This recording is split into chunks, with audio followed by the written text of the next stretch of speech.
Welcome everyone to this, our 186th Zoom presentation for the Canadian Association for the Club of Rome. Today, we'd like to welcome Eric Miller and Peri Dworatzek, who are with the Ecological Footprint Initiative at the University of York in Toronto. Eric is the executive director of this particular initiative, and Peri is the senior analyst with respect to the data that they acquire in this. It's been interesting. Eric is a biologist initially and came into his analysis of footprints and ecological activity associated with economics as he started to see the interrelationships between how things work. Peri came at it as a social scientist from one side and is very interested in the analytical work of this particular initiative. So we're really looking forward to the presentation that they are going to give us today on this particular ecological footprint and the biocapacity of Canada. Over to you. Great. Thank you so much for this invitation. Peri and I are thrilled to present on ecological footprint and biocapacity in a Canadian and global context. And we're especially appreciative of the work that you as the Canadian Association for the Club of Rome do and have done over the 50 years of your existence. Congratulations on 50 years of inspiring Canadians and challenging them to reflect on the realities and challenges of the day and of the future. So Peri and I will introduce ecological footprint and biocapacity, starting off with the concept and then evolving into sharing some insights from the data that we generate through our initiative that is relevant in a Canadian context at the national level, but also at a subnational level as well, and also of relevance in a global context as well. And I'll just start off as well by thanking the Club of Rome for all of its initiatives over its 50 plus years of work, and just reflect that back in my days as a student, I was heavily impressed and inspired by the work of the Limits to Growth, and especially of the simulation model that it had built at the time. Just reflecting, though, that when I was running a version of the World 3 model, I could do so on my own personal laptop, which is really quite impressive considering that back in the day, obviously one would need sort of, a massive amount of computing infrastructure and a room full of servers, et cetera, to be able to do that. Whereas nowadays, that potential of simulation models to explore possibilities and constraints and trade-offs, feedback mechanisms, et cetera, are all that much more easy to do sort of on our own devices nowadays. And yet at the same time, we find that so much of the discussion around issues today and into the future is not informed as much as it ought to be by that kind of level of sophistication of modeling and metrics and so on. So within that context, then, we'll start off by just reflecting on us, on the stuff that we produce, the stuff that we consume, the stuff that we metabolize, and all the stuff that we try to sustain in terms of buildings and infrastructure and so on. With our interest in ecological economics, we're obviously mindful that all the stuff that we produce is actually transformed from nature. And of course, this sort of aspect of relationships and linkages between human activity and lands and waters around us and beneath us that sustain us is of great importance to be mindful of. We're mindful, of course, that our metabolism as humans and the sustenance of all the built stuff that we have accumulated over time draws on resource inputs from ecosystems and, of course, generates waste outputs into those ecosystems. Mindful of these relationships, we should be thinking about necessary conditions for sustainability in terms of relationships and limits and linkages. In terms of resource inputs, necessary conditions for sustainability are to use them at rates that can be regenerated. And in terms of waste outputs, to emit them at rates that can be metabolized. And in terms of how we organize ourselves and our infrastructure and our habitation, et cetera, on this planet, to be mindful to optimize that configuration, considering trade-offs and pressures upon biodiversity. Now, with these necessary conditions for sustainability, we should be also mindful of the potential to generate more circularity within the economic space. And so there's a lot of interest in a circular economy nowadays, as the term that's used nowadays, for being mindful of getting the most value, the most usefulness out of the material and energy flows circulating within the economy, so that we don't have to draw from as much resource inputs, nor do we have to emit as much waste outputs. We can generate more value out of what otherwise would have been wastes and derive more value out of the existing stuff that we have without having to produce more of it. Now, within this context of necessary conditions for sustainability, this should surely bring to mind necessary statistics and metrics for sustainability. And that's certainly the case that with respect to resource inputs, we should be mindful of statistics around the rates of use and the rates of regeneration. And when it comes to, on the waste output side of things, being attentive to statistics and metrics about emissions relative to rates of sequestration. Now, we're talking about necessary conditions. These are not sufficient conditions, obviously, but it's certainly necessary to the extent that we can draw from on a renewable basis resource inputs and emit on a renewable basis waste outputs. That challenges us as humans, all of humanity, to derive statistics and information systems to help us understand these things and to be able to measure those and have those measures inform us about the future and scenarios and possibilities and constraints. And it's within this context then that we are engaged as a research initiative on measuring and improving upon the methodology of ecological footprint tied to rates of use and rates of emission, and biocapacity relating to rates of regeneration and rates of sequestration. So it's within this context then that we feel that the work that we do is absolutely necessary to inform us as Canadians and to inform the global community about the prospects and challenges for sustainability. So with that context, then we'll go into some more details about ecological footprint and biocapacity. Great. So let's start by defining ecological footprint and biocapacity and explaining what it's made up of, how we go about using this data to quantify these resource inputs and waste outputs. So ecological footprint and biocapacity is a metric that gives us the ability to quantify our production, our consumption patterns, and be able to compare that on the other side to what the lands and waters around us are able to regenerate. So think of this metric as having two sides, one side being ecological footprint that measures the area needed to fit within the demands of human production and human consumption, measuring the renewable resource consumption, settlements, carbon emissions, and other things that we consume within our lives. Ecological footprint is made up of different components. So we'll start at the bottom, fishing grounds being the area of marine and inland waters needed for human consumption of fish and other aquatic species. Built up land is the area occupied by human-built infrastructure such as housing, other buildings, roads, and urban green spaces. Cropland is the area needed to grow crops consumed by humans as food and fibers, as well as crops that are fed to animals and fish that are then consumed by humans. And then grazing land is the area of land needed to feed livestock that is consumed by humans beyond the feed that is supplied by the cropland component. Forest products is the component, the area of land needed for forest harvests to derive pulp and timber products. And then the final component, forest carbon uptake, is the area of forests that's needed to sequester anthropogenic carbon emissions beyond those that are sequestered by the world's oceans. So then on the other side, we compare that to biocapacity. That is the area supplied, the area that is available to meet those demands that we as humanity demand from the environment. Ecological footprint and biocapacity have comparable components, comparable units.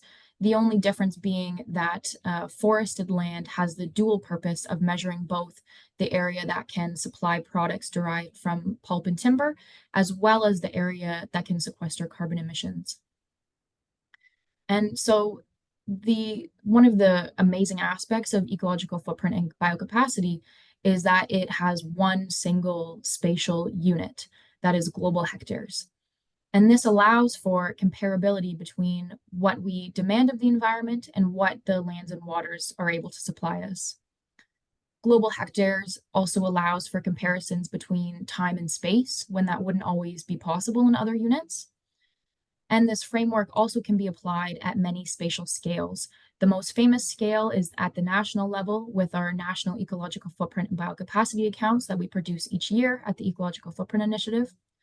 But beyond those accounts, we can produce ecological footprint and biocapacity accounts at the global level, continental, provincial, community level, many, many scales. And we'll speak more to that later on in the presentation. So if we take a glimpse into the data for the year of 2022 for the globe, this is the global ecological footprint, so aggregating all the countries together, comparing ecological footprint and biocapacity for 1 year, we can see that this scale is leaning towards ecological footprint. We as a world, we as humanity, are consuming more than what our lands and our waters on Earth are able to regenerate within a year.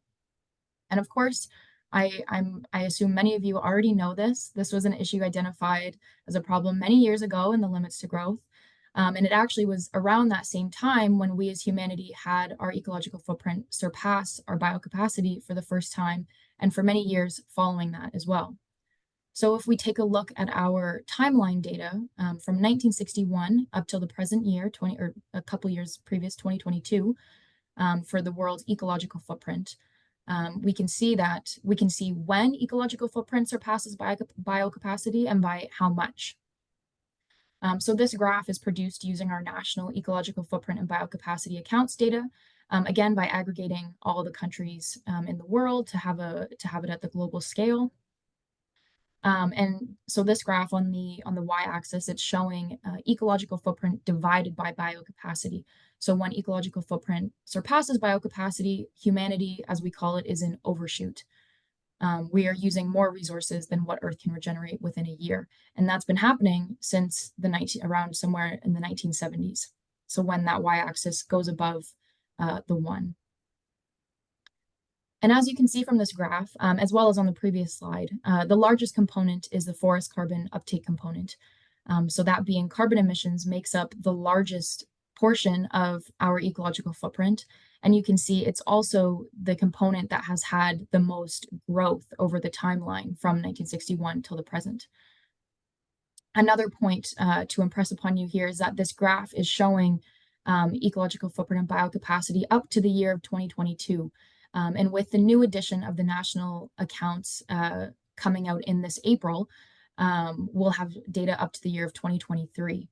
So this was a methodological update of our last edition where we were able to apply estimates and have data up to the present timeline. And this is something that we are very happy about, and we're happy to share with the world, as it's so important to have up-to-date information and data to use in decision making, especially towards issues such as reaching net zero emissions. And so a graph like this, as simple as it may look on your screen, is generated through the integration of about 75 million rows of input data through a system that we call the National Ecological Footprint and Biocapacity accounts. And so these accounts detail for every country in the world that has existed since 1961 to the present, and also some other territories included. It details ecological footprint and biocapacity for all of these countries, measured in a few ways. So one is that we measure it in terms of how much production took place inside the jurisdiction. We also measure ecological footprint embodied within imports, and also ecological footprint embodied within exports. And then with information about the ecological footprint associated with all the production that took place in a jurisdiction in a year, and how much was embodied within the imports into that jurisdiction, and how much of that jurisdiction's production and imports was used to support exports, we can then derive the ecological footprint measured on a consumption basis for each of those countries and territories over that timeline. We, in our system, generate metrics in several units. We generate them in terms of national hectares, and we also generate them in terms of global hectares, as Peri mentioned before, which is the unit of account that allows for that comparability across the planet and over time. We also, of course, have measures of global hectares on a per capita basis, which is very useful for evaluating comparisons across those countries and across over time on an average per person basis as well. And so then within this sort of accounting system, within this framework, we've got a lot of really interesting information for all those countries and each of those years with each of these components identified. And so I'll show you right now an extract of what some of the details look like for Canada in the year 2022. And so this is a bar graph that identifies from left to right the area of Canada that yields biocapacity in terms of those components that we identified earlier in defining ecological footprint and biocapacity. And so you could see from that the biocapacity within Canada on a global hectares basis is less than the total number of hectares, because on a global basis, certainly with respect to fishing grounds, for example, each hectare of fishing grounds in Canada tends to yield less than the global average amount of biocapacity compared to the world overall. And so that's why the biocapacity measured in global hectares of fishing grounds is less than the total number of hectares for Canada. On the other hand, when it comes to cropland, you'll see that there are more global hectares of biocapacity with respect to cropland in Canada than there are of hectares. And that relates to each hectare in Canada that yields crops, tends to yield it at higher than the global average yield of cropland. Within the Canadian context, within all of this biocapacity, you can see on this graph that almost about 80% of that is yielding flows of ecosystem goods and services that are quantified in terms of the ecological footprint of all the production that took place in Canada in the year 2022. Now, if you're aware of trade statistics for Canada, you'll be aware that almost a third of all the stuff that is produced in Canada is consumed outside of Canada by the rest of the world, and about a third of all the stuff consumed in Canada was actually produced in the rest of the world and imported into Canada. Canada has a high degree of connectivity with other lands and waters across the planet through its trade flows, through the supply chains that I think we're all the more mindful of nowadays, and at this time when there's been disruptions to trade flows and kinks in supply chains and that sort of thing. So then looking at the ecological footprint of imports and exports, you could see that compared to the amount of production, they're relatively quite sizable. Also of note here is that the ecological footprint embodied within all the exports from Canada to the rest of the world is about twice as much as the ecological footprint embodied within imports. That perhaps is not too surprising to us as Canadians. When you think of what we export and what we import, we tend to export materially intensive products. We export a lot of timber products, especially to the United States of America. And in exchange, we import a lot of things that tend to be lighter from an ecological footprint perspective per dollar of imports, such as, for example, software, patents to do with medicines, streaming services and entertainment and that sort of stuff. And so then with the balance of all that, that yields the ecological footprint of consumption measured in terms of global hectares. So this is the total in terms of the millions, hundreds of millions of global hectares related to the ecological footprint of consumption in Canada. And of course, this is all comparable to any other country in the same year or any other year. And I thought I would share with you a comparison with the United Kingdom in the same year of 2022. This is on the same scale of hundreds of millions of global hectare with respect to ecological footprint. And you might notice, I'll flip back to the previous slide and compare it again to this one, that the ecological footprint of consumption in total in Canada was actually higher than the total for all the consumers inside the United Kingdom in the year 2022. Even though there are more consumers in the United Kingdom in 2022 than there are in Canada. One of the things of note here, too, is the relationship between the ecological footprint embodied within imports and exports for the United Kingdom. It's the opposite arrangement as it is for Canada. In Canada, the ecological footprint embodied in exports is about twice as much as in imports, whereas for the United Kingdom, it's the other way around, where the imports into the United Kingdom have more ecological footprint embodied within them than is the exports. In other words, the consumption that takes place in the United Kingdom in the year 2022 is supported more by lands and waters outside of the United Kingdom than from within. And so it's these kind of relationships that are really interesting and revealing and quantified through our system of national ecological footprint and biocapacity accounts. Now, this is in terms of totals, in terms of millions of global hectares. We can also make comparisons on a per capita basis as well. And so here's a graph of all countries in the world for which we've quantified ecological footprint on a per capita basis. So taking the total ecological footprint of consumption in each of these countries, dividing it by the population to end up with the ecological footprint on a per capita basis in the year 2022. You can see there's quite a wide range of ecological footprint on a per capita basis in that same year.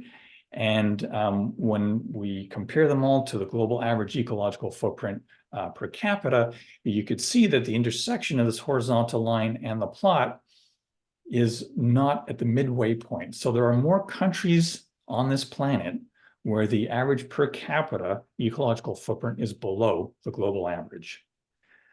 Which, and then on the other hand, there are some countries for which the ecological footprint on a per capita basis is comparatively quite high compared to others. Canada is the ecological footprint here of just under 8 global hectares per capita in the year 2022.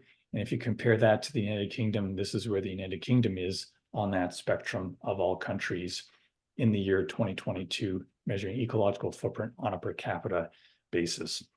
So all of that speaks to the importance of comparabilities, obviously, between countries and so on. But what we'd like to impress upon you too, though, is that as much as it is useful to be measuring this on a national basis and an international basis, as we introduced to you at the start of this presentation, it's also very useful and very doable to derive these metrics at other spatial scales as well. And we in the ecological footprint have done that. And so we'd like to share with you some examples of generating these statistics at other levels beyond the level of the nation state. So we can appreciate the data, as Eric said, at other levels of geography beyond the national and beyond the global scale. And one other scale that we can do this at is the continental level. So this graph here is a really interesting graph showing the share of the world's population on the x-axis compared to ecological footprint of consumption on the y-axis for the year of 1961. So we can see quite a disparity. North America has by far the largest ecological footprint of consumption per capita, but one of the smallest populations continentally. So consuming the most resources per person compared to Asia that has by far the largest population. Africa also has quite a big population as well as Europe, but consuming less per person. And then we can also compare that to the year of 2022 to see over time how footprint of consumption per capita and population has changed. So we can see quite a growth in the share of the world's population in Asia, and a bit of a shrinkage of the population in North America.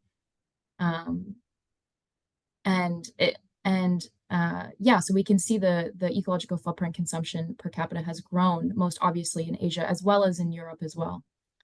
It's important to remember within the scale at the continent or the region or the country level that there's of course variability within it. So not every person consumes the same amount, and this is really only an aggregate at different scales. So now we've looked at scales of globally, continentally, nationally, but we can also go to smaller scales as well within countries. So here's an example of ecological footprint calculated at the provincial level for the province of Ontario. This data is used as an anchor metric to measure the pressures on Ontario's lands and waters, and institutions such as Ontario Biodiversity Council has committed to using ecological footprint and biocapacity as a quantitative indicator to measure our pressures on the environment. An interesting and also impressive aspect of this work is the inclusion of data on the area of wetlands within Ontario and their ability to sequester carbon emissions. It's a bit small, but you can see the purple graph on the bottom of the Ontario Biocapacity 2015. So that is showing the wetland carbon uptake component. And this was a methodological update done because wetlands are a very important part of ecosystems in Ontario, and wetlands are not a component of the national accounts. This work, the Ontario Ecological Footprint and Biocapacity Report, was done with the Ministry of Natural Resources and Forestry in Ontario. And currently, we are actually working on negotiations around producing another report with more updated data that we hope to have this summer.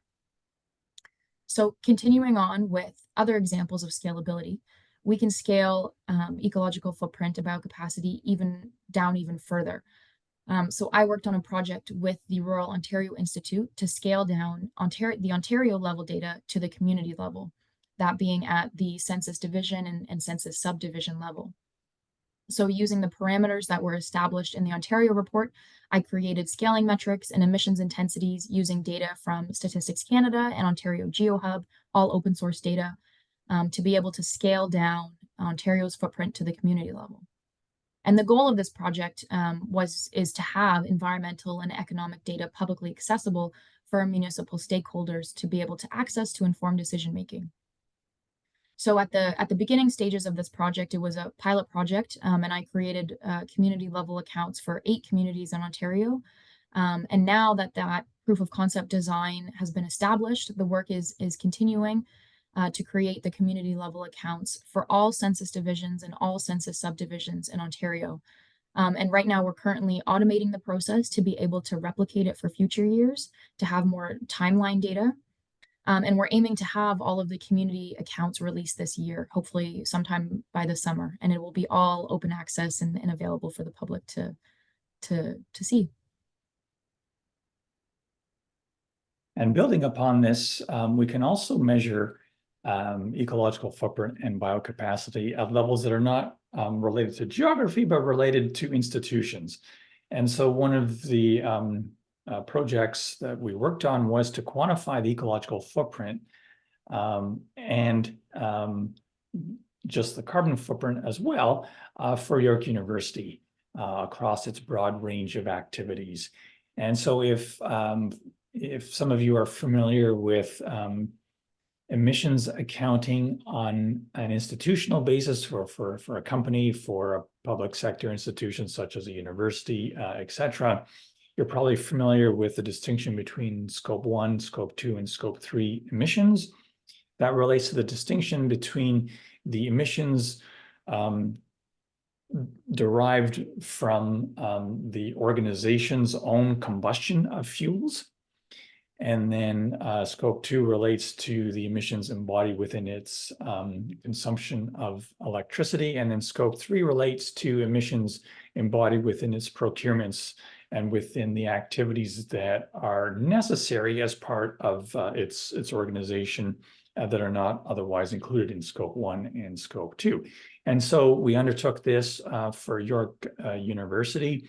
York University, being in Ontario, being in Canada, is accountable to not only quantify its emissions, but also pay a price for them as well, since we have a carbon pricing system on a pan-Canadian basis. And in Ontario, it's on it's a price-based system of carbon tax. And so it's really important to understand that. But of course, emissions alone are not the only metric of significance. And York appreciated this, and York also asked us or tasked us to also quantify the ecological footprint of consumption related to Scope 1 and Scope 2 and Scope 3 level activities. And that's something that we've done. So we were able to quantify what the ecological footprint looks like in terms of these components and so on, either aggregated like this as a whole, or else broken down with different scopes and so on. And comparing that to the biocapacity within the lands and waters that are managed by York University, including its the lands that it actually owns and manages in Costa Rica as part of its Costa Rican campus, in addition to its Glendon campus and its main campus at Kiel in Toronto. And so it's this level of sort of analytics and empirics that is possible. And we're fielding a lot of interest these days by companies and other institutions that are keen to be mindful and tracking the ecological footprint at their level, at the enterprise level. And that, of course, relates them to others through supply chains and so on, which involves us deriving these metrics, not on a geographic basis, but on an economic basis relating to how the organization relates to the rest of the world through the goods and services that it consumes and the goods and services that it provides to consumers around the world. Now, we can also measure ecological footprint and at other levels of aggregation, including even for individuals and for households. And so just to profile one example of this, we worked with the Métis Nation of Ontario to derive all the metrics and the empirics to allow them to program a Métis-focused ecological footprint calculator, such that members of their nation can be answering questions around the consumption of food, around living circumstances, the space of the lived environments, the number of people that they share their household with, activities, transportation, etc. And by answering all of these questions on the back end, we in our initiative were able to generate the coefficients and so on that then can translate the interactions with this online calculator to then generate metrics, essentially like an ecological footprint advisor, in the same way that I think many of you probably on this call are familiar with things like energy audits and so on. This is us sort of building the capacity to have in the realm of ecological footprint auditor or advisors, so to speak, in a calculator form, so it can be done on a decentralized basis at any time of the day, etc. And it's this level of engagement that we're really keen to do much more on in the coming years, because we believe that at this scale of individuals and households and communities of people, we think that the data could be very impactful. And we also think that there's a great opportunity to engage people on economies of ecological footprint and on mindfulness of it, and how their activities can relate to lands and waters close by, but also around the world through their consumption of goods and services. So to sort of wrap this up, let's go back to the global level.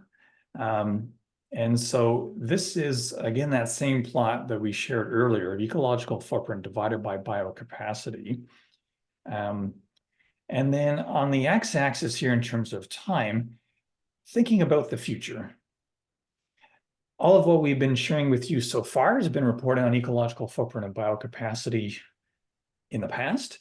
But of course, it's very important for us to be thinking about the future and having these metrics and the system of accounts be useful for informing us about possibilities and constraints into the future.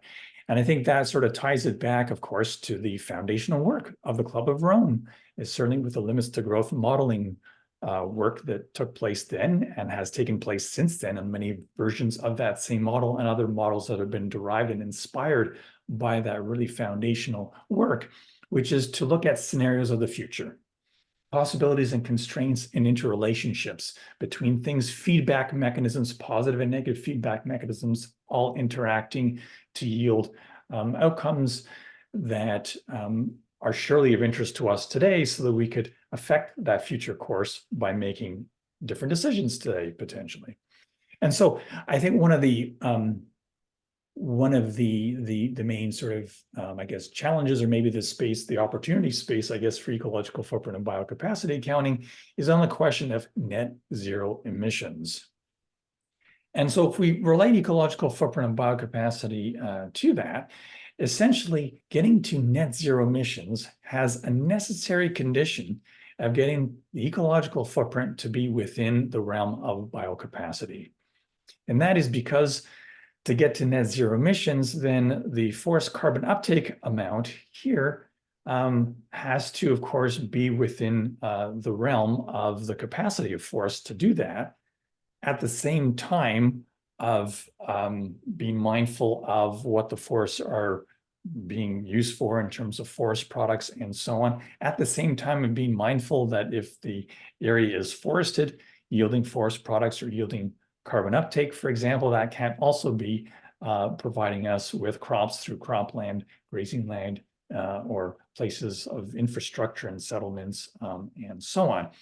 And so it's within this framework of ecological footprint and biocapacity that we think this is really sort of fit for a future purpose as well, around understanding possibilities and constraints of getting to net zero emissions. Now, of course, this is more on the accounting side, on the question of the possibilities and constraints of getting to net zero emissions, and what that pathway might look like. That is, of course, the fundamental sort of role of things like system dynamics models to understand those pathways and possibilities and constraints and so on. And so on our research initiative, we're very keen to be ramping up our capacity in terms of system dynamics modeling to be using ecological footprint and biocapacity as the accounting framework within which we're exploring these sort of possibilities and constraints on a global basis, and also on a national or regional basis, and so on. Now, of course, when you think about getting to net zero emissions, especially in a Canadian context, very often we hear people talk about, for example, planting more trees to soak up more emissions from all of us as humans. Well, within this context of thinking about lands and waters within this system of ecological footprint and biocapacity, obvious questions will be, where were those trees be planted, and what were the lands doing before they were being afforested? Were those lands that would otherwise be afforested, were they possibly being hoped for to be used for biofuels as a way to reduce the amount of fossil fuels being used? There was a potential to ramp up the amount of biofuel production. That's certainly a possibility, but that's competing for lands to yield the biofuels against the lands that could be used for afforestation, for example. And afforestation tends to yield the greatest amount of carbon uptake on a per area basis of the lands that otherwise are also the most fertile with respect to biofuels or crops to feed us or to feed animals and so on. There's a lot of interest in shifting towards more regenerative materials and buildings, of building with wood in ways that we haven't done in the past, so that we don't have to use as much steel and concrete in sort of mid-rise construction, let's say. Well, then again, that challenges us to think about the trade-offs involved in that. If we're going to be deriving more wood products from the lands, let's say in Ontario or globally, and those are lands that can't be also used for sequestration of carbon, and those also can't be used for the provision of biofuels or for food to feed us and potentially an even larger population in the future. So we think that this is sort of a great context for ecological footprint and biocapacity accounting to be really informing the future, along with a lot of interest or a lot of efforts in the realm of the system dynamics modeling that is really important to understand the pathways to get there, and to think about that in terms of scenarios of different possibilities and constraints. So with all that, we'd sort of like to wrap this up, potentially wrapping up with a sort of a broad question that I imagine Donella Meadows and colleagues from back in the day over 50 years ago might have challenged us to think about and challenged us to answer, which is what goals should unite us as Canadians and as global citizens? Well, us as Canadians and global citizens have answered this in many ways. One of the impressive ways that the global community has come together with respect to this question of goals for the future is through the Sustainable Development Goals. Now, I'm sure on the audience that we're speaking to here is mindful of these Sustainable Development Goals and probably has lots of perspectives on them, potentially some very critical perspectives as well around questions of the extent to which some of these goals are achieved at the expense of others and so on. From an ecological footprint perspective, some of these goals, the achievement of those globally and even nationally might imply a higher ecological footprint, whereas some of these goals, to achieve them, might require a lower ecological footprint. And so it is interesting to think about the relationships between these. But one thing of note, in any case, notwithstanding the details of these goals, is that so many of the goals speak to aspects that are fundamental components of the measurement of ecological footprint and biocapacity. Life on land, life below water, climate action, responsible production and consumption, sustainable cities and communities. These are aspects of goals that are really foundational to the data that we collect and we integrate through ecological footprint and biocapacity. And so then to sort of wrap up on answering this question, we think that one of the more succinct ways to think about goals that surely we could unite us as Canadians and as global citizens would be to think about this sort of ratio of human well-being relative to the human metabolism of ecosystems. And in this respect, we can be more specific around wanting to maximize this ratio of long lives, equitably lived, with high life satisfaction divided by ecological footprint, subject to sustaining biocapacity. Now, there's a lot of awesome data and work that's been done in the realm of life satisfaction by a lot of researchers based in Canada, along with global partnerships. We're very, very keen on their work, and I think with a focus on life satisfaction, also on the longevity and age-specific mortality and so on related to longevity, and around the equity of that experience. I think it's important to be also mindful, of course, the ecological footprint and biocapacity. And when we think about this ratio, then we should maybe challenge ourselves to come together with thinking about ways to yield high life satisfaction in ways that are not ecologically footprint intensive. And that certainly is very possible. And we've engaged with this kind of question on a smaller group basis. And it's been really quite interesting and inspiring to challenge people with thinking about this, which is to the ways to reduce our ecological footprint in the context of still having an interest in high life satisfaction. And in the same time around life satisfaction, what are the ways to yield the most life satisfaction in ways that are not undermining of biocapacity? And so, so with all this, we hope this could be an interesting and sort of insightful sort of answer to the question of what goals should unite us as Canadians and global citizens. Surely we should be united around the idea of minimizing our ecological footprint, measuring it, of course, measuring biocapacity, sustaining biocapacity in Canada and abroad, and pursuing the good life of living well together equitably with long lives. And so it's on that note, I think that we will conclude our presentation just by reflecting on the final chapter, or sorry, the new chapter of our initiative at this point. This has been a snapshot of the work that we do with the Ecological Footprint Initiative, and now we are a main partner of the International Ecological Footprint Learning Lab. And we have many partners around the world contributing to research on ecological footprint and biocapacity methodologies.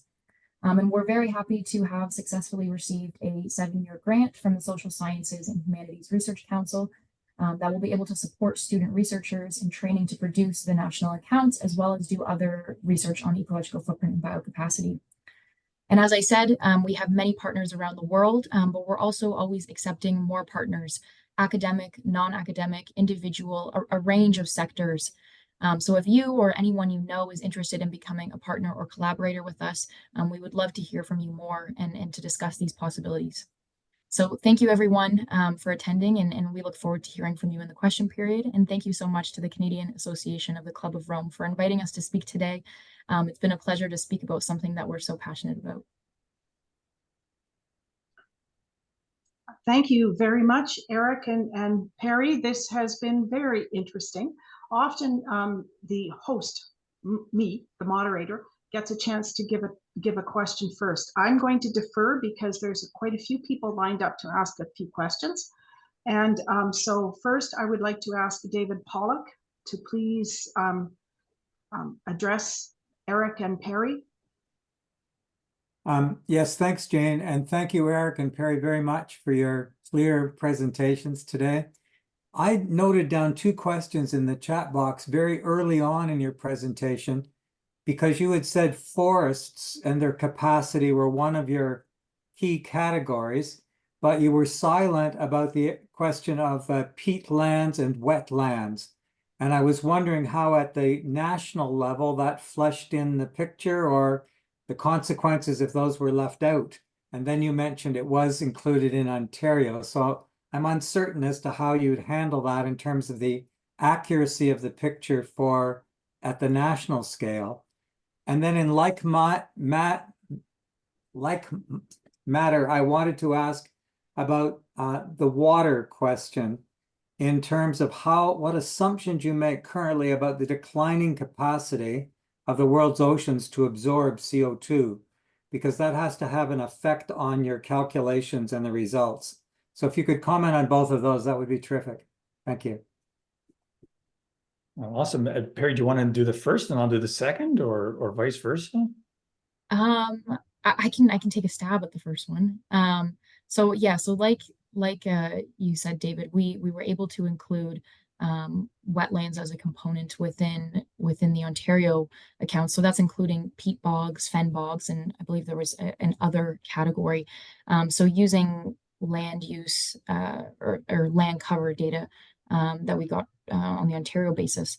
In terms of on the national accounts, that's something that we're hoping to integrate into the national accounts, is to eventually as a methodological update to include wetlands as a land cover, specifically again within the carbon sequestration as it was done in the Ontario report. So this is one of our research questions that we're hoping one of our student researchers will be able to pick up and be able to work on in our 7-year timeline. Do you have a sense of how this currently skewers what the national picture should look like if that was included at all? Eric, do you want to take a stab at Sure. that? I can fill in on that. Yeah, so on the national picture, the areas of fens and bogs in Canada currently, because we don't quantify their biocapacity, that's left out. So if it were included in Canada, that would increase the amount of biocapacity identified in Canada, and potentially to some countries, many countries in the world, potentially. And as Peri said, and I imagine this will be our answer to a number of other questions that we'll get, is that what we presented on today is the state of accounting on a national basis of ecological footprint and biocapacity, but that's not this is not the forever accounting. We are continuously improving upon the methodology And we improve upon the methodology in several ways. One is that we can be adding in additional components of things, such as on the biocapacity side, let's say fens and bogs, and that might relate to some questions around water, et cetera. And then, for example, on the ecological footprint side, right now, we relate it to carbon emissions from carbon dioxide, but of course, that's not the only greenhouse gas that's emitted by humans. And so one of the improvements that we're working on is also expanding upon the scope of other greenhouse gases that are included, notably methane, because methane, you can make obviously equivalence between methane and carbon dioxide in terms of CO2 equivalents. And so there's some great potential there to broaden out that consideration of ecological footprint as well. So yeah, I imagine that we'll probably be prefacing a lot of our answers in that way of talking about the future research possibilities to enhance upon the capacity there. And on your question about the declining capacity of the world's oceans with respect to carbon sequestration and so on, we make use of the awesome research from the research team that produces the global carbon budget. And the global carbon budget is a very rich information set that quantifies the or puts together the emissions and the emissions of greenhouse gases and what happens to those things. Are they accumulating in the atmosphere? Are they being drawn down, et cetera? And comes up with a global carbon budget of flows and sequestration and so on an annual basis. And so we make use of information from the global carbon budget in our own national ecological footprint and biocapacity accounts with respect to, such as the example you mentioned, the sequestration of carbon by the world's oceans. And so that variability on a temporal basis is integrated into our accounts because of the work of the global carbon budget.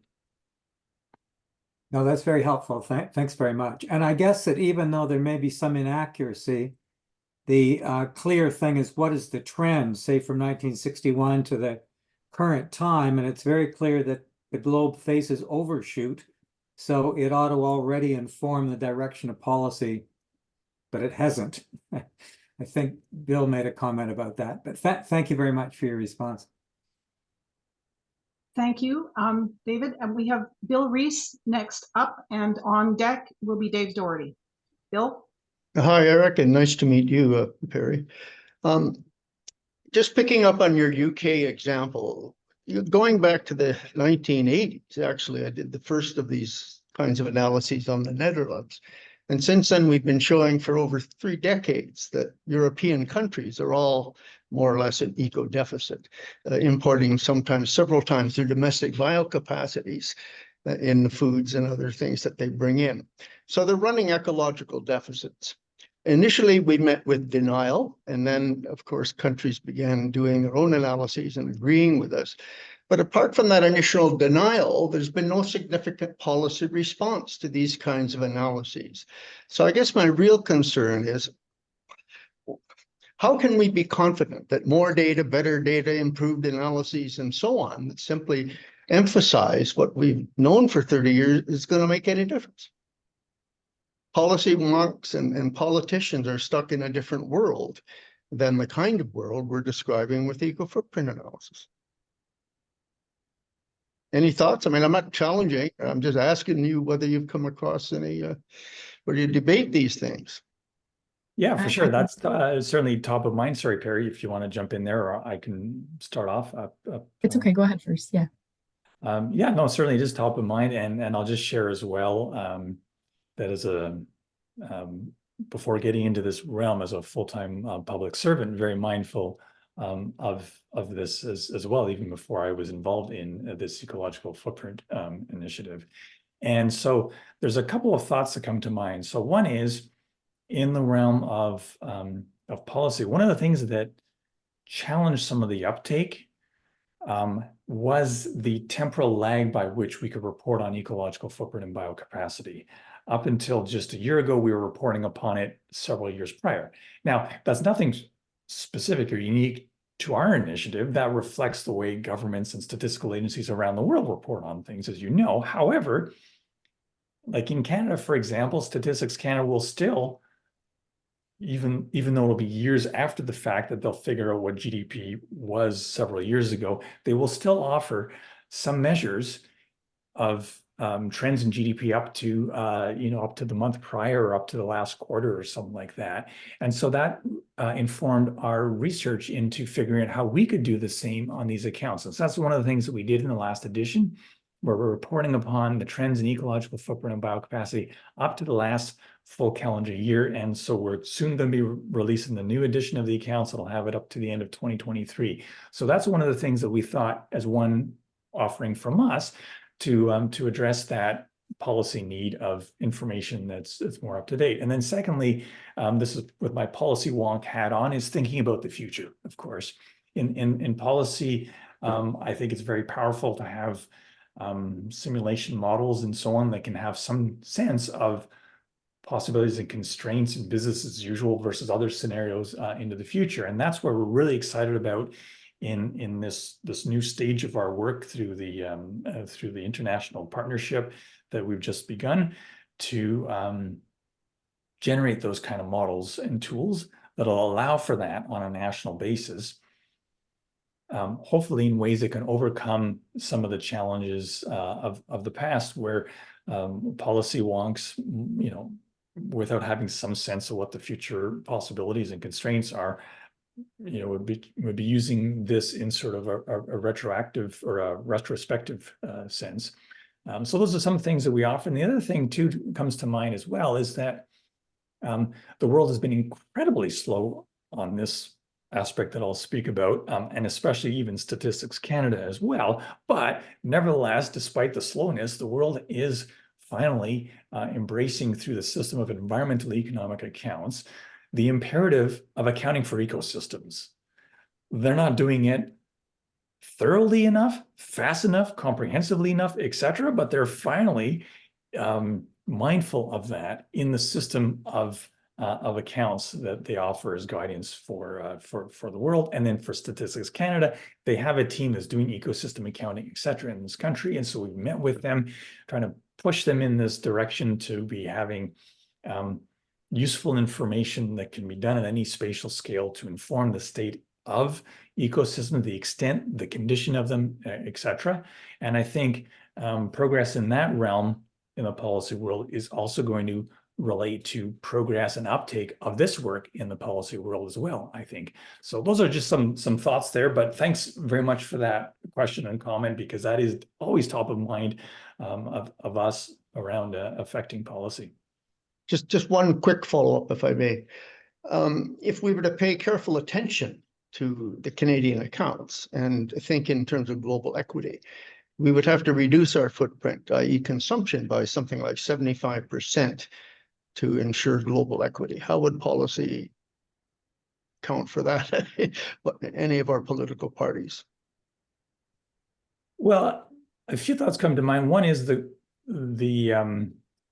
question of what is an equitable amount of ecological footprint across this planet. Now, it is possible to take global biocapacity divided by everyone equally on this planet and say that ought to be the goal.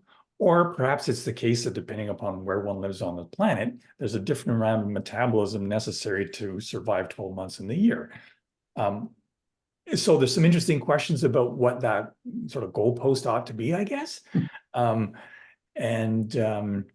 So, I guess that said, in terms of the Canadian context of what that sort of one planet living might look like for Canada, maybe it looks a bit different for Canada as it does for Costa Rica, let's say.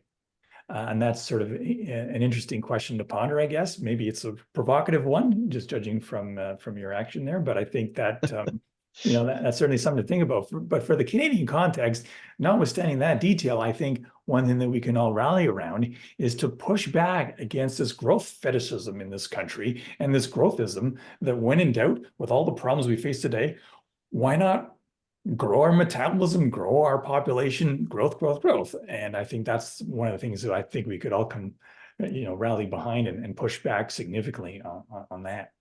Total agreement on that issue. Thank you very much. That was good for that question. Dave Doherty is on next, and on deck we have, I hope, Linka Holubek. Thank you. I was wondering, Peri, did you have anything to add to the answer on the previous question?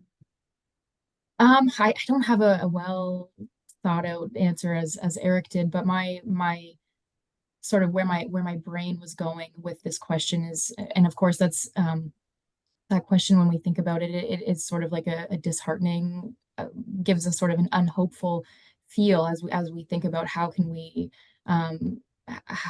deal with that. And the way my mind sort of thinks about this question is to flip it, is to think about like, well, if we don't have the data, then no one will be able to use it. No, there won't be any policy that could be informed by our data. So I think the only way, or not the only way, one way to think about this is to continue to innovate and to continue to improve on methodological updates, make it more, make the data more effective, and also increase the applicability of the data. That is one of our research purposes as we think about research questions for our students, is to increase the applicability of ecological footprint and biocapacity.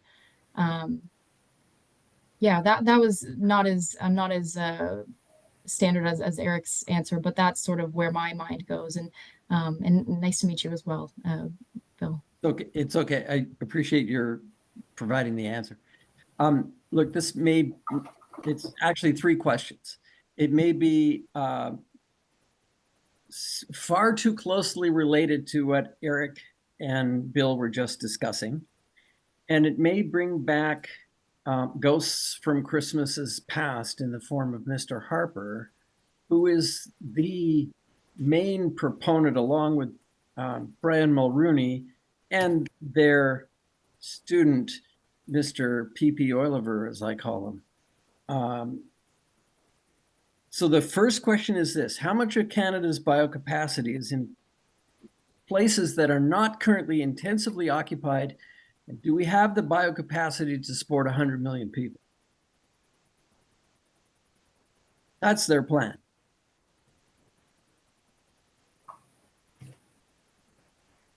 Thoughts, Eric? Yeah, I have lots of thoughts on that. And actually, some of my thoughts were penned in an academic article some years ago, which was in a special issue of the Canadian Journal of Population. I should know the journal name off by hand. I'm sorry. There's a journal, something about the Canadian Study of Population, or some such academic journal, where, and coincidentally, I think Bill Rees was also invited to make a contribution as well. So there's a paper by Bill Rees in that same issue, where we were provided the book of, what is it called? Maximum Canada, the sort of idea of 100 million people in Canada, that was at the time written by a Globe and Mail columnist. Forget his name. Anyways, so there's Doug Saunders. Doug Saunders, yes, exactly. Doug Saunders, writing for the Globe and Mail, had this book, Maximum Canada, and he asserted that it would be the most valuable ecological asset would be 100 million Canadians, and so on. Anyway, so there's a several page article of mine about that. That was before the Ecological Footprint Initiative started, by the way, but I was actually using metrics of ecological footprint at the time to answer that question. Short answer is no. That's not within the realm of biocapacity in Canada to support 100 million Canadians at the rate of metabolism of Canadians now. And then when you do the math, the amount of compounding growth, I don't have it off by heart, but I did it once before. The amount of compounding growth rates over time doesn't provide you with many years anyways, if you were to look strictly at the biocapacity within Canada compared to the ecological footprint of production. And it's ecological footprint of production that is important from an ecological perspective when you're looking at the context in Canada, because it's ecological footprint of production that is exerting pressures upon the ecosystems in Canada. Even though we usually look at measures of ecological footprint of consumption when we're looking at, and we're making comparisons worldwide. So anyways, that short or long answer to your question there. Okay, well, it's interesting that they picked 100 million. I don't know why they didn't pick 1 billion, because it's clear we're going to have more than 1 billion climate refugees if they all survive long enough to migrate. Directly related to this, I'll still use the 100 million figure, but to support that level, what would we have to import and where would we get it?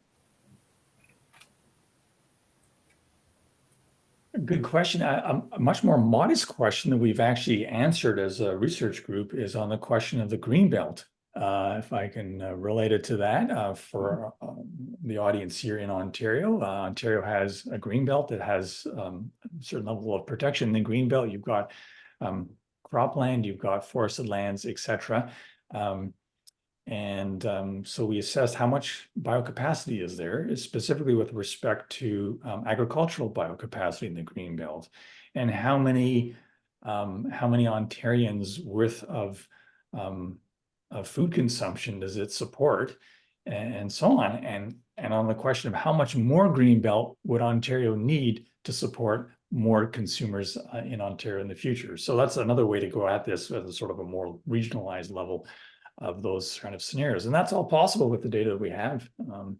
We'd like to ramp up the amount of sort of short form kind of policy briefs that we could publish to put these kind of things out there, because I think with what you just identified, there's answerable questions with the data that we have. And I think the Canadian population on the Ontario population would be well informed if we can pen some of these things up in policy briefs. So that's what we're hoping to do much more of in the future. So far to date, we've been more on the data side of stuff, but we'd like to do much more on the sort of sort of policy wonkery kind of side of things, of advice analysis and so on.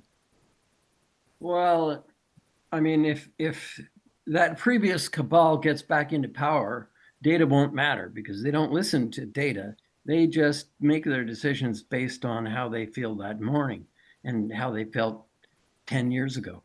But this brings me to my third point, which is this question. Canada has, I think, if I have it correct, about 10 million square kilometers of area. How much of it is essentially useless for food and wood production? That is, it consists of rock, ice, permafrost, lakes, rivers, peatlands, wetlands, and perhaps you could throw a few others in there. My back of the envelope calculation is it's probably no more than about 20% of it. Yeah, well, we can answer that directly from our slide there where we put it up. So there were 750 million hectares of lands and waters in Canada that are accounted for in terms of biocapacity within those components that we identified. If we add in fens and bogs, as we were talking about before, I don't know offhand what it is for Canada, but it would add up, would add some amount there. And then we don't know I don't have the numbers at my fingertips, but in our information system, we have every hectare accounted for in Canada in terms of how much is, as you say, like sort of rock, sort of barren versus how much is covered by, snow or ice most of the year, etc. Anyway, I think that many of us have a mistaken impression that because we only have about 40 million people in the country, of huge tracts of land that could be settled. And in the first place, I think the Indigenous people who still own parts of that land or have rights to parts of the land would greatly object to having a billion climate refugees come in. And in the second place, I'm not convinced that we would be able to occupy such lands on anything close to the kind of lifestyle that we currently enjoy here. Anyway, thank you very much for your answer. Thank you, Dave. We have Lenka Holubek with several comments and questions, and on deck, Paul Beckwith. Lenka, go ahead. Okay. I guess my first question was when or will there be an update of publication of Ontario Ecological Footprint and Biocapacity that used measures and trends from 2005 to 2015. We are at 2024 and several millions population, bigger and a lot of consumption, less and unaccountable building more. So there will be more to work on. So are you planning another edition, an update? That's my question. Yes, yeah. So we are planning an updated version of Ontario's ecological footprint and biocapacity. We're currently in negotiations. I'm not sure the current update on that, but with the Ministry of Natural Resources and Forestry, I guess we're hoping to have it by this year, but of course we'll see based on the negotiations that happen. And I think if I can speak to this, Eric, we're hoping to do a bit of a methodological update to that to focus on the production side of ecological footprint beyond. In the previous edition, it focused on the consumption side of ecological footprint. So we're also going to try to update that and look on the production side as well in Ontario. That would be great. And since I am not academic concerned with specifically with ecological footprint, I am very much concerned with biodiversity. And for biodiversity, ecological footprint is extremely critical, because if our biocapacity goes down, biodiversity goes down. If our population goes up, biodiversity goes down. Do you have any kind of metrics how to estimate sustainable population for Canada? Because it seems to be critical that we don't go over. Or are we already over sustainable population?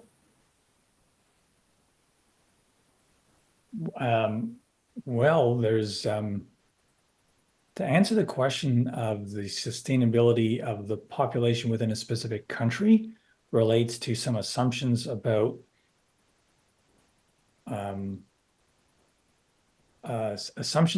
the extent to which we only look at the capacity of lands and waters within the country, or do we look at it on a global basis and then apportion the global total to all of humanity in some so way? if you can please do for me both. So for if the country and globally. Well, so on a global basis, if we take total biocapacity divided by the number of people that are on this planet in this moment, the amount of global hectares per person is it's about a third of the average Canadian today. So that's one way to answer that question in terms of the gap, the sustainability gap.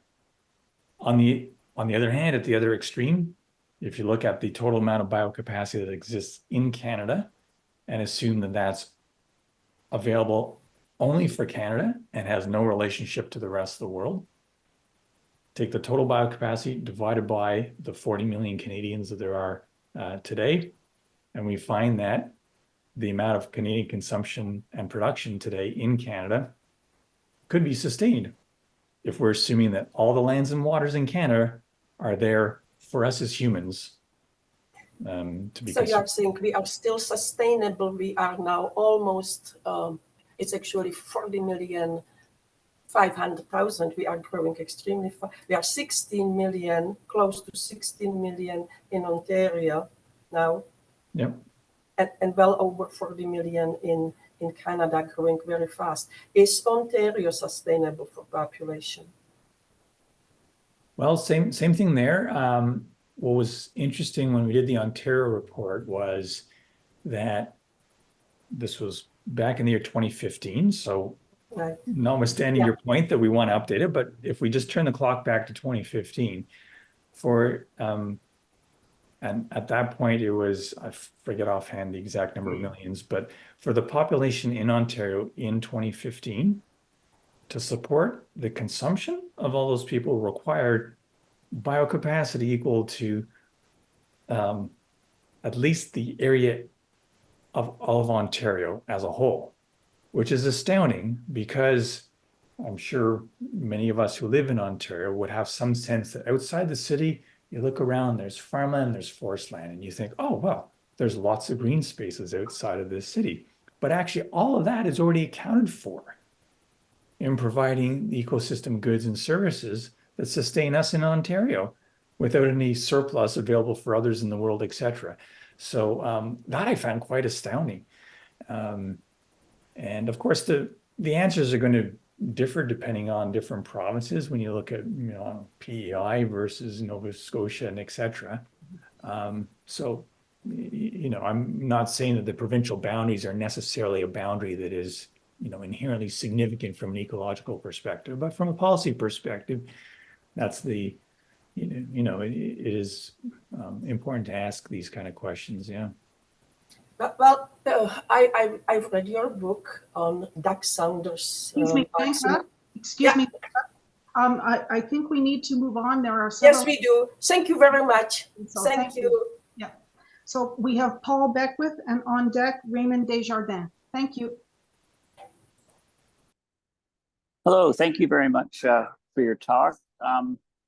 It seems that there's still a divergence between the ecological footprint and biocapacity. So ecological footprint is still increasing, biocapacity seems to be decreasing.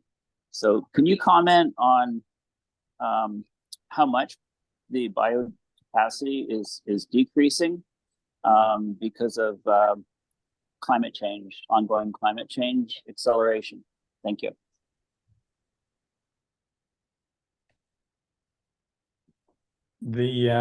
And sorry that I think both of our minds go to the complexity of the details of answering these, because it's hard to say categorically for all of biocapacity, because the different components of biocapacity each have their own story about the trends in that.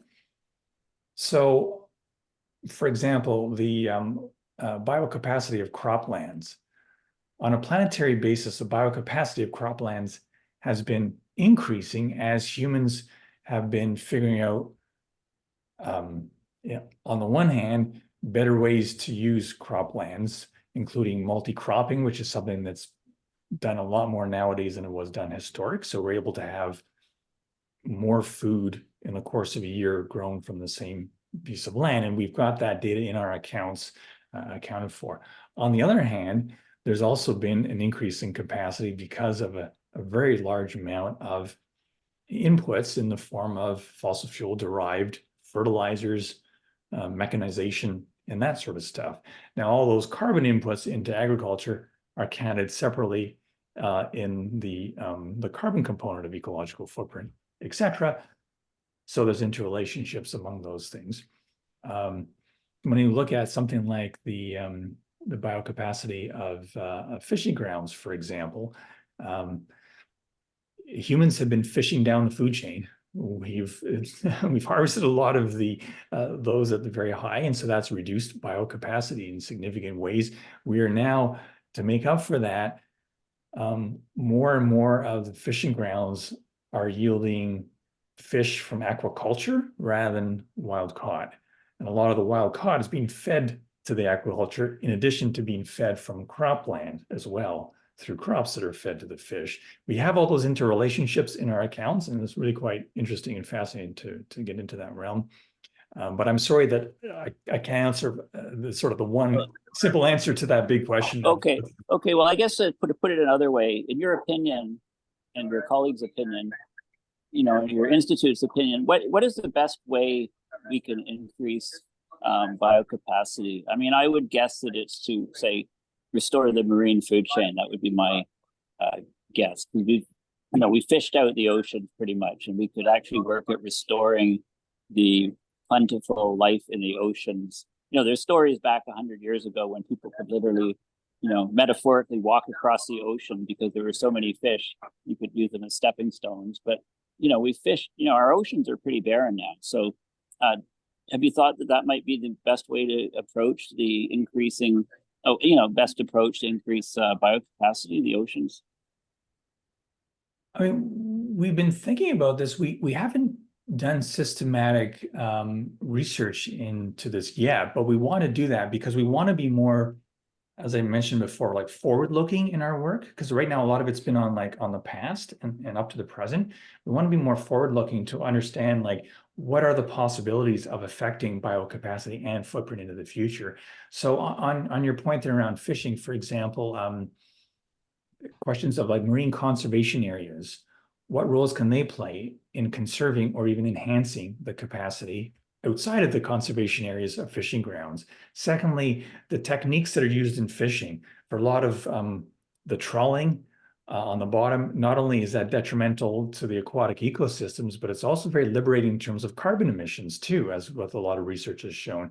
And so with the different techniques that could be used for fishing, what roles could they play in et cetera. So yeah, lots of possibilities on those questions of future affecting, and we hope to do that. So maybe in the course of the next couple of years, we'll be able to answer your questions more fully than we can now. I don't know, Peri, if you want to add anything to that, but I mean, it's the same thing at a local scale as well, because those are the questions that I think you fielded as well, right, Peri?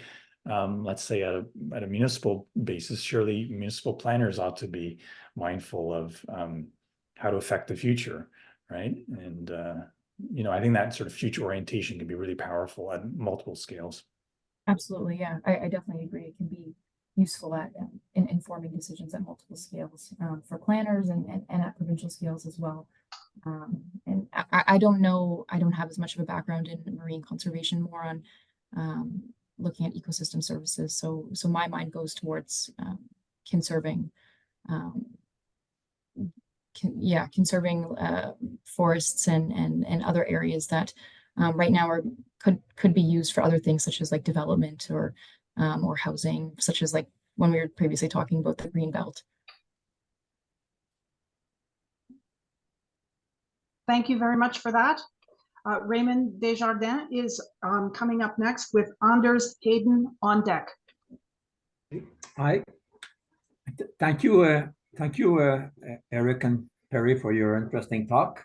My expertise, I'm a micrometeorologist, and my expertise is quantifying reinforcing of different ecosystems by considering the biophysical and the biogeochemical processes. So I'm surprised that you did not mention differences in the radiation budget of different ecosystems. I think it's important to consider the Earth energy budget. Any plan to do this in your work in the future? And sorry, you're asking about was it the Earth energy budget? Yeah, like for example, like when you deal like the radiation budget between the coniferous forest and the grassland is 14 watt per meter square. So forest cause warming, and you need to consider this in many cases. Like my expertise these days, I work a lot on albedo differences. And I think that we've just shown that, for example, in Canada, switching from wheat to canola has been a good thing. People in agriculture, in many places, people just think of carbon sequestration, but you need to look at the whole energy budget, and this is quite important to do that kind of thing, So. Yeah, well, and it's one of the things that we've thought about, especially within urban contexts of landscapes. Certainly the albedo effect, the asphalt shingles on roofs and so on. I mean, terrible, really. What potential could there be to be sort of more richer with measuring the capacity or the future capacity or potential in an urban context to either to play a role in all this. Yeah, lots of potential there when it comes to the details around things such as the types of crops, the types of forests, etc. One of our research themes for the future is around responsive scaling, where we want to be making much more use of Earth observation data in our work. And so that's where your work and your outputs, I think, will be very useful to us, because right now, a lot of the data that we rely upon is only indirectly through Earth observation data. A lot of it relies upon reporting and the analysis, let's say through the International Energy Agency, or through, on a national basis, reporting on the amount of forested lands there are in a country. Whereas the more that we can use Earth observation data, the richer our assessments will be, and be able to pick out those details and then look at those scenarios of changing from one thing to another, either deliberately by us or even just changes because of climatic effects of the forest burning, of other things happening beyond our direct control, but still having a consequence on us and the ability of lands and waters to sustain us in our consumption.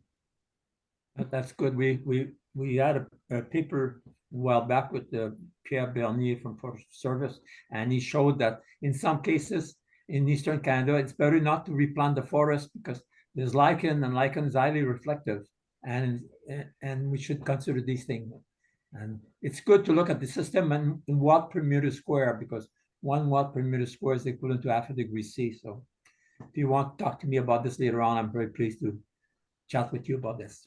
Thank you very much. Excellent, merci. Thank you very much, Raymond and Eric. Anders Hayden, you are on now, and on deck for our last question will be Barry Bruce. Yeah, hi, Eric. As I'm sure you know, that Canada has a new quality of life measurement framework, which is meant to be a sort of beyond GDP type of dashboard. It's in some ways a step forward in that you have this acknowledgement that GDP alone doesn't give you a good indicator, a good indication of the well-being of a nation, but it also seems to me quite limited in some important ways, and particularly on the environmental side. And there really are very limited indicators in terms of showing Canada's global consumption impacts. And I'm concerned about it, that it might contribute to a story that we have high levels of well-being in this country without having, without showing the full degree to which Canada is contributing to unsustainable impacts globally. And I'm wondering, you did mention that you've had some contact with people in Statistics Canada. I'm curious if you have had any impact, in contact with people working directly on the quality of life framework and trying to get the ecological footprint as part of that. Yeah, short answer is no successes yet in terms of that group, but of equal interest to us as it is to you around this quality of life framework, but also to date somewhat disappointment of the framework, because it doesn't seem to be very, on the outset at least, of what we see published on the Statistics Canada website. I think there could be a lot more done in that realm, and a lot of the environmental ones still say like to be determined or to be confirmed, or there's no hyperlinks to them yet. We've met with people in the SDG office federally to inspire them, because they also are tracking things related to the Sustainable Development Goals. They have a measure of material footprint. We were trying to convince them, I think the ecological footprint would be a better measure, because that does relate to sustainability. Material footprint, if you add up the mass of all the stuff together, hard to know how that relates to thresholds of sustainability and regenerative capacity and that sort of thing. Yeah, really keen potentially to collaborate on joint efforts to figure out how to play our roles in supporting, an enlightened future with respect to the quality of life framework and dashboards and so on that they'll be putting together. Okay. Yeah, well, perhaps we could follow up on that. Yeah, that'd be awesome. Yeah, thanks so much. I mean, that kind of also, and that's of course at the national level. Then with Peri's work with the Royal Ontario Institute at that more local level, they're keen on this too.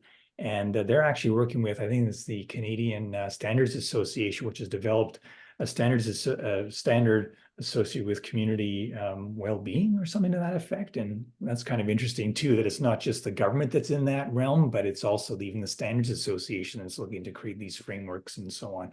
So that's another, I think, dimension to act upon, I guess. All right, thank you. Thank you very much. And now for our final questioner, Barry Bruce. Hi, thanks for your presentation.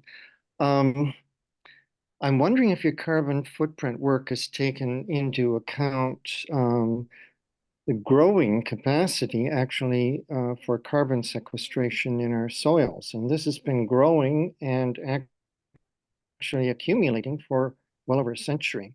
So now I'm talking more about solutions rather than just taking a snapshot look at things. So one estimate is that using regenerative agriculture techniques, we could sequester 20 metric tons of carbon per hectare per year. And the other thing about regenerative agriculture is that you don't need as much land to feed the human population, because that's what it does. So I wonder if you have had any of your work bears on that.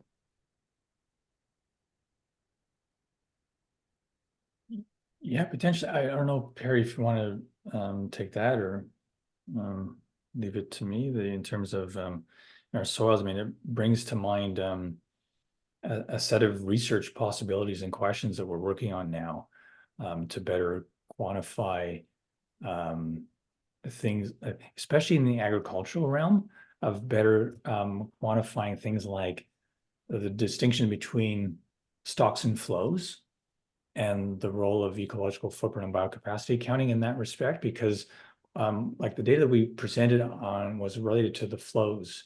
But of course, as to your point around the stock of carbon in soils and the effects that we can play in either keeping that stock or growing the stock or not, or liberating the stock, depending upon our techniques, it's really important to have that. So that's another dimension of our research initiative is in that realm. And then also, of course, expanding upon not only is there forest carbon uptake beyond the amount uptaken by the oceans, there's also wetland carbon uptake, as we've done for Ontario, and there can be, of course, soil carbon uptake as well from agricultural lands, from grasslands, etc. And so that's sort of a sampling of sort of one of the streams of research and methodological improvements that we're working on, and we're keen to have at some point. I'm sorry, I can't say to the timeline of when you'll see some results on that, but that's it's underway. Peri, okay. There are 5 billion hectares under production right now, and we're only feeding 80% of the world's population. So it would be possible to reduce that to 1 billion hectares theoretically if we switch our method of agriculture. So thank you for your answer. Thank you very much. And with that, that concludes our question aspect of today's presentation. So thank you for that. And I would like to call on the chairman of the Canadian Association for the Club of Rome, Ted Manning, to give the final thank you. Thank you. Thank you very much. By the way, Eric and Peri, I'm particularly interested in that. I've been in that field since 1972 at the Stockholm Conference. And we've been modeling that stuff as well, even through IASA. I have just a couple of very quick questions before I will do the wrap up. But it just strikes me that so much of our assumptions of carrying capacity and human biosphere relationships are contingent on what we assume are the consumption patterns of the people we have. And it's very clear that in most of the world, the carrying capacity is considered to be many times that of southern Canada. And in fact, what I keep telling people in Manchuria, in an area smaller than Manitoba, there lives more than 40 million people. Now, they don't drive fancy cars. They're starting to, and they certainly don't eat as much beef as we do. But the number of assumptions that go into the demand side become very important when we're trying to explain to people where there are limits. And I'll talk to you later about it. We did a fair bit of modeling even as early as the 1980s of the quote carrying capacity of Canada. And you're probably able to do it much better now than we did then. But on that basis, we did things like the Canada Land Inventory and the Ecological Land Classification to at least give us some idea of what was there and what it might be used for and what some of the trade-offs are. Anyway, so you brought back to me a lot of really interesting thoughts and ideas. I'm delighted to hear that you're doing it. And I agree with most of our interlocutors where they're raising a number of caveats that we have to consider. We should really hold another one on this in another few months on where you got to, and maybe get people to come with very specific questions that you can take on. So keep that in mind. Anyway, that said, we're heading towards our 200th presentation, and we've gradually getting a larger and smarter audience, I think, to come every week and argue about things important to them. So I would thank you again very much for coming. And I'd also thank our attendees for coming as well, and please keep coming. And for those of you who have not yet paid your dues as a member of the Canadian Association, now is the time we would like you to do so. It's on our website. And we also would ask those of you who wish to look at the YouTube channel and to share these materials on YouTube, sometimes as many as thousands of views. Please remember to subscribe, because that gets us credibility on YouTube and gets us even more viewers. So again, that was the commercial. I'd like to once again thank you folks for this. Next week's presentation is by John Pomeroy on water. And some of what came in today was the idea of how much water do we have, what are the limits and opportunities for Canada. So thank you again. We will now turn off